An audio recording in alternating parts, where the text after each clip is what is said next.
ኣብ ዝተፈላለዩ ኩርናዓት ዓለም ብምዃን ምሰና ዘለኹም ክቡራት ተኸታተልትና በቢ ዘለኹም ወሰላምታና ይብጻሕኹም ነዚ ዕለት ዝሓረናዮም ሓበሬታታት ከም ዝስዕብ ተዋዲዶመሎም ፈለማ ዓበይቲ ነጥብታት ክነስማዓኩም። ፕረዚደንት ታደሰ ወረደ ብምኽንያት ከባቢኦም ጽዕንቶ ይወጽሖም ከም ዘሎ ሓበሬታታት ምውፁእ መዘራረቢ ኮይነሎም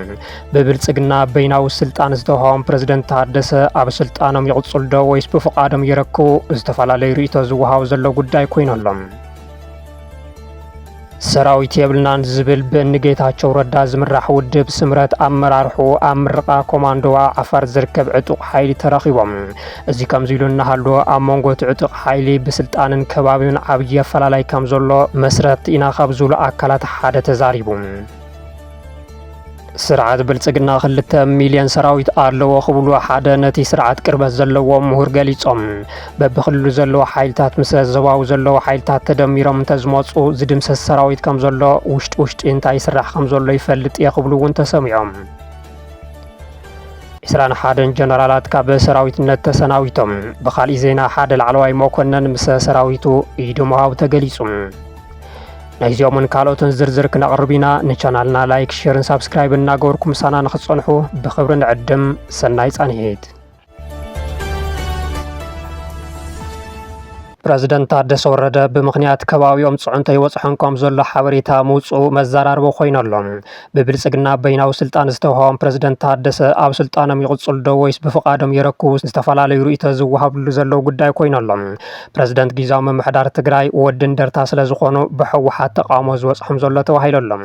ካብ ባሕቲ ሚያዝያ ጀሚሩ ንሓደ ዓመት ብብልጽግና ስልጣን ዝተናውሐሎም ፕረዚደንት ታደሰ ወረደ ምስ ሕወሓት ኣብ ከቢድ ወጥሪ ከም ዝርከቡ እናተገለጸ ይርከብ 2 ዓመታት ዘመነ ስልጣን ኣይተ ጌታቸው ረዳ ተዛዚሙ በሕወሓት ኣቅራቢነት በቀዳማይ ሚኒስትር አብይ አሕመድ አጽዳቂነት 30 መጋቢት 2017 ዓመተ ምህረት ስልጣን ዝተረከቡ ጀነራል ታደሰ ወረደ ከዓምዎም ካብ ዝፈረምዎም 8 ነጥብታት ዋላ ሓንቲ ከም ዘይፈጸሙ ይንቀፉ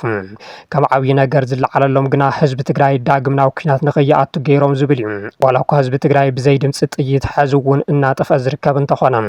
ዘመነ ስልጣን ሓደ ዓመት ምዛሙ ስዒቡ ቀጻሊ ውሳነ እንታይ ክኸውን ይኽእል እናተባሃለ ኣብ ዝነበረሉ እዋን ግና ጀነራል ታደሰ ናብ አዲስ አበባ ብምራሕ ኣፈጻጽማ ስራሕ ሓደ ዓመት ንቀዳማይ ሚኒስትር አብይ ኣቕሪቦም እዮም ዝኾነ ኣካል ከይፈለጠ ቦይኖም ናብ አዲስ አበባ ከም ዝተጓዓዙ ዝተነገረሎም ታደሰ ወረደ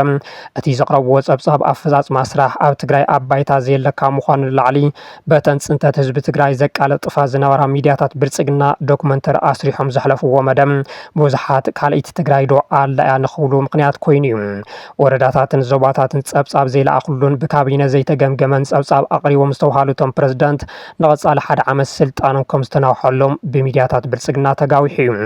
እዚ ድማ ኣብ ትግራይ ዝነበረ ፖለቲካዊ ፍሕፍሕ ዝያዳ ንኽሕፍሕ ምክንያት ኮይኑ ከም ዝርከብ እናተገለጸ ይርከብ ህወሓት ኣብ ዘውፅኦ ሓጺር መግለጺ እቲ መንግስቲ ኢትዮጵያ ነቲ ስምምዕ ፕሪቶሪያ ብምጽሓስ ክፍጽሞ ዝጸንሐ ተግባራት ቅድሚ እቲ ስምምዕ ብዝወፀ ሕጊ ስልጣን ጊዜያዊ ምምሕዳር ንሓደ ዓመት ንኽናውሕ ከም ዝወሰነ ብምግላጽ እዚ ድማ ፖለቲካዊ ዝርርብ ተስማዕማዕቲ ኣካላት ዘይተገበረሉን ካፍሉጡ ወጻኢ ዝተወሰነን በይናዊ እዩ ብምባል ካብ ምግላጽ ወጻኢ ኣይቅበሎን ግና ይበለን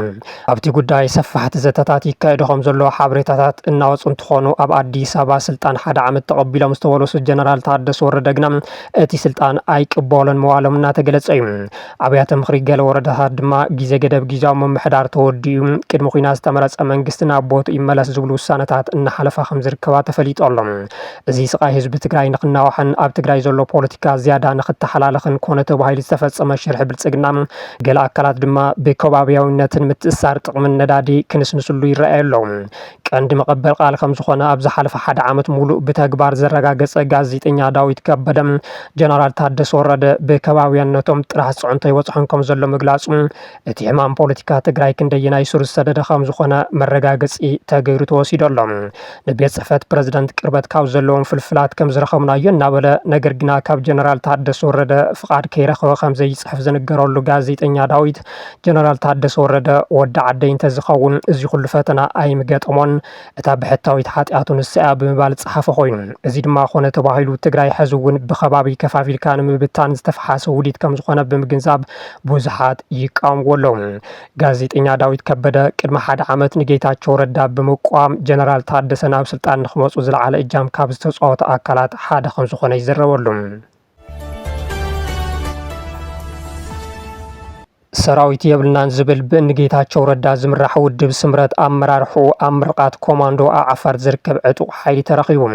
እዚ ከምዚ ኢሉ እናሃለወ ኣብ መንጎ እቲ ዕጡቅ ሓይሊ ብስልጣንን ከባብን ዓብዪ ፈላላይ ከም ዘሎ መስረቲ ኢና ካብ ዝብሉ ኣካላት ሓደ ተዛሪቡ ዓፋር ከምኡ እውን ኣብ ገለ ከባቢታት ጸለምትን ሰቆጣን ዝርከብ ንባዕሉ ሓይሊ ሰላም እናበለ ዝፅውዕ ነገር ግና ኣብ ትግራይ ብውግእ ስርዓት ንምልዋጥ ዝንቀሳቀስ ዕጡቅ ካብ ቀረባ እዋን ጀሚሩ ዝተፈላለዩ ምድላዋት እናገበረ ይርከብ ትማሊ ኣብ በዓል ፋሲካ እውን ኣብ ግንባር ክልተ ኢሉ ኣብ ዝፀውዖ ኮማንዶ ኣሰልጢና መሪቀ ዝበለ እቲ ዕጡቅ ሓይሊ ኣብቲ መድረክ ድማ ላዕለዎት ኣመራርሓ ውድብ ስምረት ከም ዝተረኸቡ ተረጋጊጹ ኣሎ ምክትል ፕረዚደንት ውድብ ስምረት ኣይተ ሃፍቱ ኪሮስን ላዕለዋይ ኣመራርሓ ጸጋይ ገብረ ተክለን ካልኦትን ኣብቲ ምረቃ ኮማንዶ ዝተረኸቡ እንትኾኑ እዚ ድማ ነቲ ብተደጋጋሚ ኣይተ ጌታቸው ረዳ ውድብ ስምረት ሰራዊት ይኹን ገንዘብ የብሉን ዝበልዎ ዝቃረን ኮይኑ ተረኺቡ ኣሎ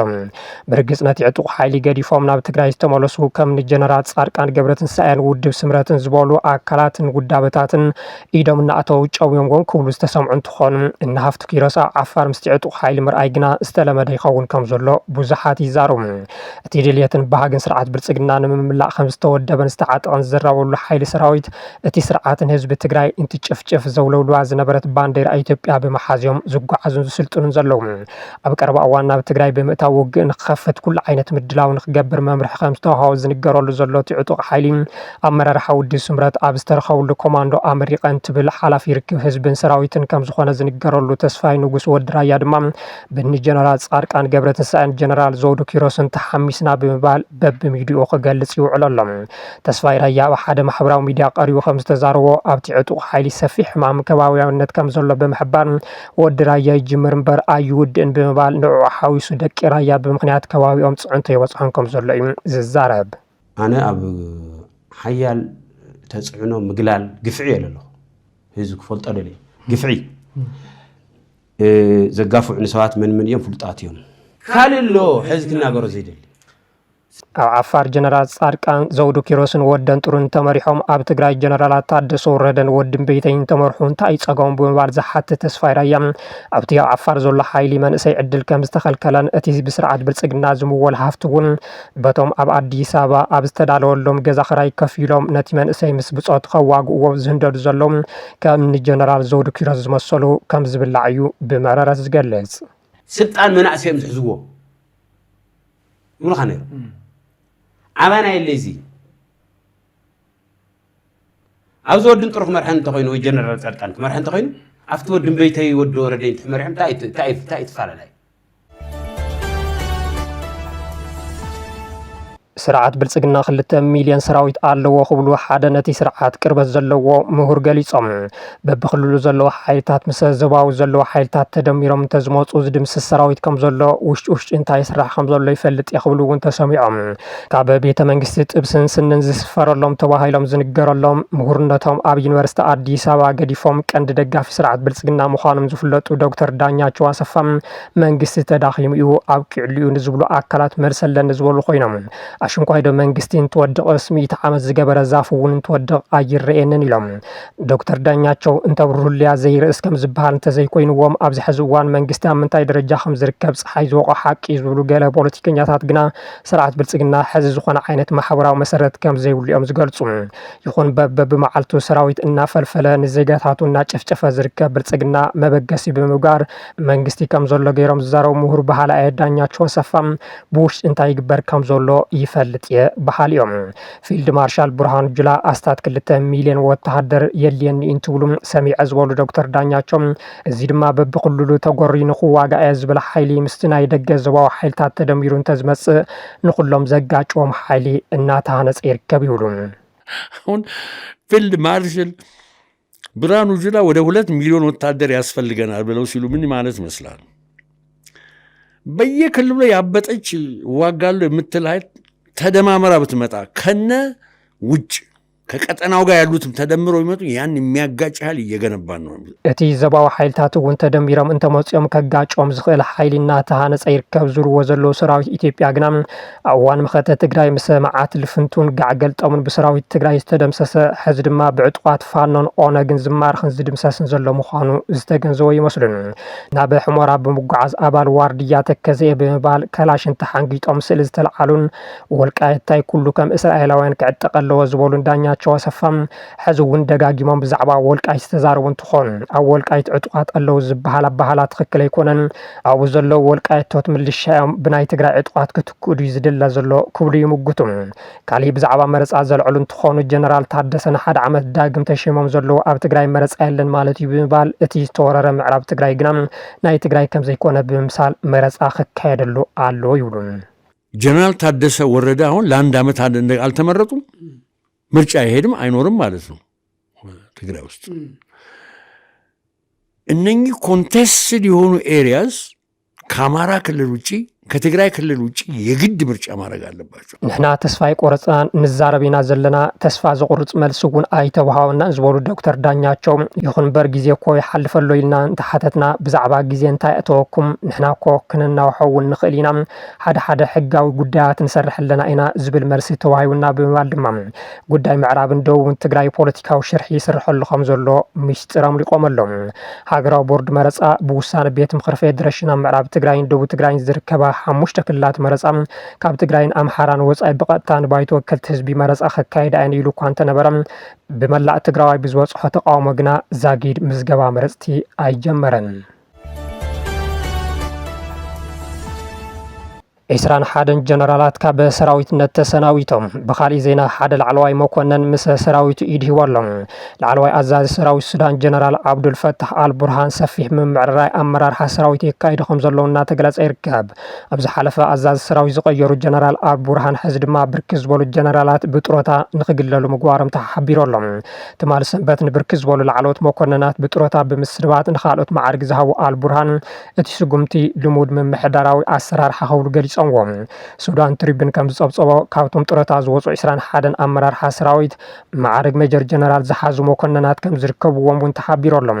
ወሃቢ ቃል ሰራዊት ሱዳን ኣብ ዘውፅኦ መግለጺ አልቡርሃን ካብ ዝተፈላለየ ክፍለታ ሰራዊት ብርኪ ዝበሉ መኮነናት ናብ ዝለዓለ ማዕርግ ንምዕባይን ካልኦት ድማ ብጥረታ ንምእላይን ውሳነታት ኣሕሊፎም ኣለዉ ዝበለ ኮይኑ እቲ ውሳነ ብመሰረት ሕጊ ሰራዊትን ውድባዊ ደንብታትን ከም ዝተወሰነ ኣፍሊጡ። እዚ ቅድሚ 3 ዓመት እቲ ውግእ ካብ ዝጅምር ድሓር ካልኣይ ዝዓበየ ምትዕራይ ኮይኑ 17 ሓሳ 2025 ዓመት ፈረንጂ ተመሳሳሊ ስጉምቲ ተወሲዱ ከም ዝነበረ እውን ዝፍለጥ እዩ። እቲ ስጉምቲ ኣብ ቀረባ እዋን ዳግማይ ውደባ ሓፈሻዊ ስታፍ ስዒቡ ከም ዝተፈጸመን ኣብ ትሕቲ እቲ ሓዱሽ ስርዓተ መሰረት ሌተናል ጀነራል ያሰር አልኣታ ሓለቃ ስታፍ ኮይኖም ድሕሪ ምዛዞም ከም ዝኾነን ይግለጸሎ። እዚ ከምዚ ኢሉ እንከሎ ኩናት ሱዳን እናተጋደደን ሓደሽቲ ምዕባለታት የተኣናግድ ኣብ ዘለሉ እዋን ሓደ ላዕለዋይ ኣዛዚ ዳዕመል ሰሪዕ ሱዳን ናብ ሰራዊት ሱዳን ከም ዝኸድዑ ተሓቢሮሎም። አልኑር ጉባ ተባሂሎም ዝፍለጡ ፍሉይ ኣዛዚ ሓይልታት ቅልጡፍ ደገፍ RSF አልኑር አሕመድ አደም ትማሊ ሰንበት ንሰራዊት ሱዳን ኢዶም ከም ዝሃቡ ዝተፈላለዩ ፍልፍላት ሓቢሮም።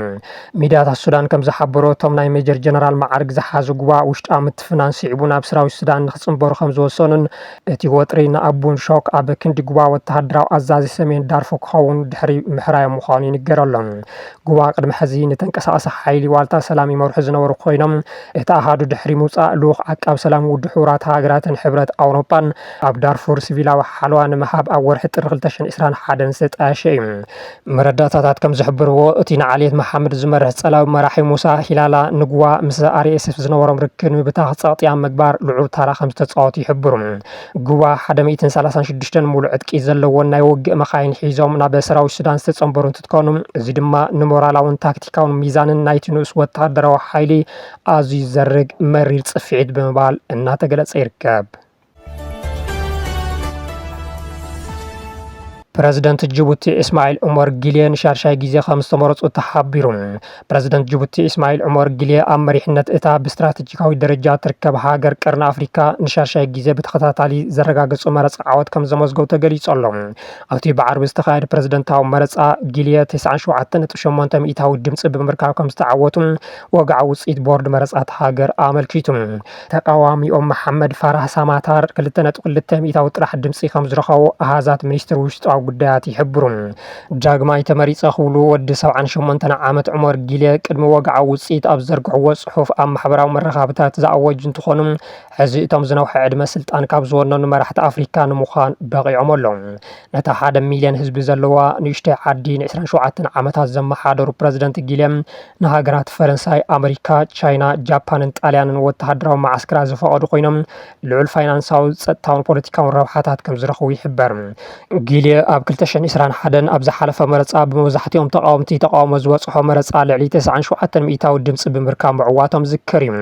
ኣብዚ ዓመት ካብ ስልጣኖም ከም ዝወርዱ ኣፍሊጦም እኳ እንትነበሩ ኣብ ወርሒ ሕዳር ዝተገበረ መምሕያሽ ሕጊ ግን ንሕፁይነት ፕረዚደንት ዝወሃብ ዝነበረ ላዕለዋይ ገድቢ ዕድመ 75 ዓመት ንክነዋሕ ብባይቶ ተሃገር ምውሳኑ ስዒቡ ክወዳደሩ ክኢሎም እዮም።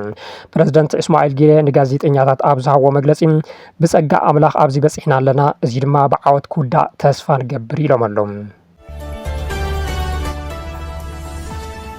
ክቡራትን ክቡራንን ንሎሚ ዝሓዝናዮም ዜናታት ነዚኦም ይመስሉ ነይሮም። ስለዝተኸታተልኩምና ኣዝና ብምስጋን ኣብዚ ክንፍለየኩም ሰላም ድሓን ኩኑ።